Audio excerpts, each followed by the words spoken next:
আজকে আমার অবস্থান হচ্ছে ঢাকা শহরের অন্যতম অভিজাত একটা এলাকা বনানী, এবং এই বনানীতে কিন্তু নানা পেশা শ্রেণীর মানুষ বসবাস করেন এবং তারা বিভিন্ন ইনকাম রেঞ্জে এখানে কাজ করে থাকেন। যেমন হচ্ছে ধরেন বনানীতে একটা অফিসে 30-40 থেকে 1-1.5 লাখ টাকা বেতন পর্যন্ত মানুষ যেমন কাজ করে, ঠিক একইভাবে সেই অফিসেরই একজন ওয়াচম্যানের বেতন থাকে 8 থেকে 10 হাজার টাকা। সেইখানেই দেখবেন একটা এটিএম বুথে একজন মানুষ 8 থেকে 10 হাজার টাকার মতো বেতন পান। তাদের কিন্তু এই এরিয়াতেই খেয়ে পরে বেঁচে থাকতে হয়, অন্তত দুপুরের খাবারটা তাদের খেতে হয় এই এরিয়াতেই।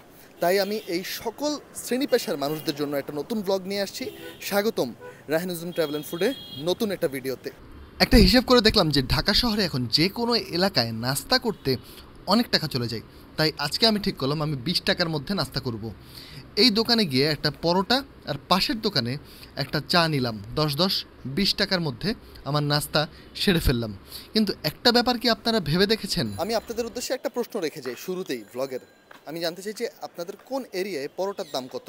এটা কিন্তু বেশ দুশ্চিন্তার একটা বিষয় হয়ে দাঁড়িয়েছে যে ঢাকা শহরের বিভিন্ন এলাকায় পরোটার দাম এখন রাখা হচ্ছে 10 থেকে 15 টাকা করে, এবং একবেলা নাস্তা খেতে ধরেন 2টা পরোটা, একটা ডিম, একটা সবজি খেতে এখন 60 টাকা চলে যাচ্ছে। এবং আপনার যদি পানি নিয়ে কনসার্ন থাকে সেক্ষেত্রে বোতল পানি কিনে খান, সেক্ষেত্রে 80 টাকার মতো চলে যাবে একবেলা নাস্তা করতে ডিম আর সবজি দিয়ে। গুলশান বনানী কিন্তু নানা দিক থেকে খুব ইন্টারেস্টিং একটা এলাকা। কারণ হচ্ছে এইখানে শুধুমাত্র যে প্রত্যেক দিনের কাজে মানুষজন আসেন তা না, প্রচুর মানুষ এইখানে আসেন শুধুমাত্র ভিসা করার জন্য, এবং তাদের অনেকেই নাস্তা নিয়ে ভোগেন। এছাড়াও অনেক ধরনের মানুষ আসেন এখানে নানা ধরনের অফিসিয়াল কাজে, যারা পরবর্তীতে কখনো আসেন না কিন্তু এইখানে এসে বেশ খানিকটা অবাক হয়ে যান। তাদের জন্যই আমার আজকের এই ব্লগ, যাতে তারা স্বল্প দামে খুব এফিশিয়েন্ট কোনো কিছু খেতে পারেন এবং তাদের পেট ভরে। আমি গেলাম বাংলার করাই একটা রেস্টুরেন্টে। এই রেস্টুরেন্টটা বনানীতে, বনানী সুপার মার্কেটের ঠিক পাশেই। এইখানে গিয়ে আমি খেলাম ডিম খিচুড়ি।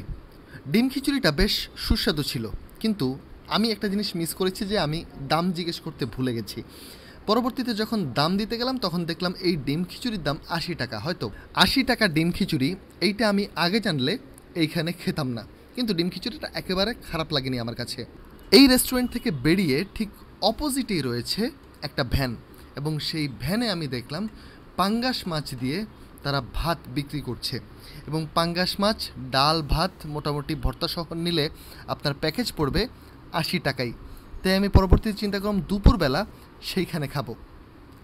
বেগুন ভর্তা দিয়ে পাঙ্গাস মাছটা আমার কাছে খুবই ভালো লেগেছে, এবং এইখানে খেয়ে আমি চিন্তা করেছি এখানে আমি আবারও খেতে আসব। বনানী এলাকাটা খুবই অভিজাত একটা এলাকা, এবং এইখানকার যে কামাল আতাতুর্ক অ্যাভিনিউ, সেইখানকার বিল্ডিংগুলো দেখলে আপনার মনে হবে ম্যানহাটনে চলে এসেছেন, নিউ ইয়র্কের। কিন্তু এর ঠিক পেছনেই রয়েছে একটা মধ্যবিত্ত রূপ, যে মধ্যবিত্ত জীবনে ডাল ভাত আলু ভর্তা দিয়ে ভাত খেতে লাগে 60 টাকা। বনানীর সেন্ট্রাল জামে মসজিদের ঠিক পাশেই এই দোকানটা অবস্থিত। এখানে আমি আলু ভর্তা, ডাল এবং একটা ডিম ভাজি নিয়েছি। এর দাম পড়েছে 60 টাকা। আমার কাছে খানিকটা বেশি মনে হয়েছে, কিন্তু আপনি যদি চিন্তা করেন এই বাজারে আসলে এর চেয়ে কমে ডাল ভাত, আলু ভর্তা এবং ডিম ভাজি দেওয়া সম্ভব না। কারণ হচ্ছে সব কিছুর দামই এখন বাড়তির দিকে, এবং এই খাবারটাই একটা সময় পর্যন্ত আমরা খেতাম 30 থেকে 40 টাকার মধ্যে। গত কয়েকদিন কিন্তু ঢাকা শহরে টানা ঝড়, বৃষ্টি, বাতাসের পরেও গরম কিন্তু খুব একটা কমে না। তাই আপনারা যারা বাইরে কাজ করেন তাদের জন্য আমার অনুরোধ থাকবে যে আপনারা ক্যাব ব্যবহার করতে পারেন এবং একই সাথে পানির বোতল সাথে রাখতে পারেন। প্রচণ্ড হিউমিডিটি, এবং এর মধ্যে মানুষ খুব ঘামছে, এবং ঘামের কারণে যেটা হয় মানুষের শরীর থেকে পানি বের হয়ে যায়, সেই পানিটা পুনরায় রিফিল করাটা খুব জরুরি হয়ে পড়ে মানুষের জন্য। এই শটটা আমি আসলে ভুলে নিয়েছি, অর্থাৎ ক্যামেরা অন ছিল, আমি খেয়াল ছিল না, কিন্তু এই শটটা আমি অ্যাড করে দিচ্ছি কারণ দেখানোর জন্য যে ফুড ব্লগিং করতে করতে আমার পেট কতটা বেড়ে গিয়েছে। যাই হোক, এখন আমরা যাচ্ছি বনানীর দিকে আবারও, কারণ আমরা দুপুরের খাবারের শেষে আবারও চিন্তা করছি যে বনানী গিয়ে কিছু একটা তৈরি করব, কোনো একটা খাবারের দোকানে যাব। যেতে যেতে আমার চোখে পড়লো বনানী ব্রিজের ঠিক আগে, অর্থাৎ এটা মোটামুটি গুলশানেই পড়েছে, হাতের ডানে যদি আপনি চলে যান সেইখানে একটা খাবার হোটেল পাবেন, এবং এই খাবার হোটেলে আপনারা মিষ্টি কুমড়া পাবেন 30 টাকায়, এবং এই মিষ্টি কুমড়াটা বেশ সুস্বাদু খেতে।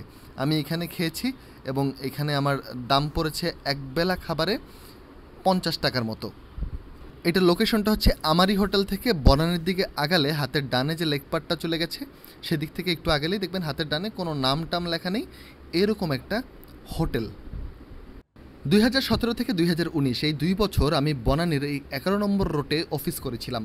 এই জায়গাটা আমার কাছে বেশ ভাইব্রেন্ট লাগে এবং এই জায়গার পরিবেশ খুব সুন্দর এবং বনানী 11 নম্বর ব্রিজ থেকে একটু সামনে এগোলেই দেখবেন একটা হাতের বামে রোড চলে গেছে, সেইখানে একটা ভ্যানে একটা দারুণ ভাত খাওয়ার জায়গা রয়েছে। এখানে মোটামুটি আপনারা 50 থেকে 100 টাকার মধ্যে নানা রেঞ্জের খাবার পেতে পারেন। যেমন ধরেন আপনি গরুর মাংসের হাফ নিলেন, হাফ পড়বে 80 থেকে 90 টাকা। মাছ নিলেন কোনো, মাছের দাম পড়বে ভাতসহ 60 থেকে 70 টাকা।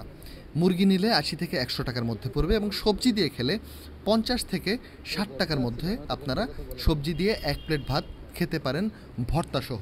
এবারে আমি আবারও যাচ্ছি বনানীর সুপার মার্কেটের ঠিক পাশের রোডটাতে, যেখানে খাবারের একটা পসরা সাজিয়ে বসেন দোকানিরা এবং এইখানে মোটামুটি 50 থেকে 100 টাকায় বিভিন্ন রেঞ্জের খাবার আপনারা পেতে পারেন। এই যে দেখতে পাচ্ছেন বনানীর সেন্ট্রাল জামে মসজিদ, এই মসজিদটা আমার কাছে খুবই সুন্দর লেগেছে। এই মসজিদে একদিন যাব বলে মন স্থির করেছি। এইখানে এসে আমি ডিম দিয়ে 1 প্লেট ভাত খেলাম ভর্তা এবং ডাল সহ, মোট টাকা লাগলো 60 টাকা। এবং এখানে যদি আপনারা মুরগি বা মাছ দিয়ে খেতে চান সেই ক্ষেত্রে 80 থেকে 100 টাকার মধ্যে আপনারা একবেলা পেট ভরে খেতে পারবেন। এই লেনেই কিন্তু ফ্রাইড রাইস এবং চিকেন ফ্রাইও পাওয়া যায়, মোটামুটি 80 থেকে 100 টাকার মধ্যে আপনারা এই খাবার খেতে পারেন। বনানীর এই ব্লগটি যদি আপনাদের ভালো লেগে থাকে, আমি আশা করব আপনারা নতুন নতুন আইডিয়া দিতে পারেন বনানীতে অন্য কোথায় খাওয়া যায় এবং এছাড়াও ঢাকার বিভিন্ন এলাকায় সস্তা খাবার যেসব জায়গায় পাওয়া যায় মোটামুটি মিডল ক্লাস এবং লোয়ার মিডল ক্লাস আর্নারদের জন্য, সেটা আপনারা অবশ্যই আমাকে রেকমেন্ড করবেন। ধন্যবাদ সবাইকে আমার ভিডিওগুলো দেখার জন্য এবং ধৈর্য ধরে আমাকে সহ্য করার জন্য। ভালোবাসা নেবেন।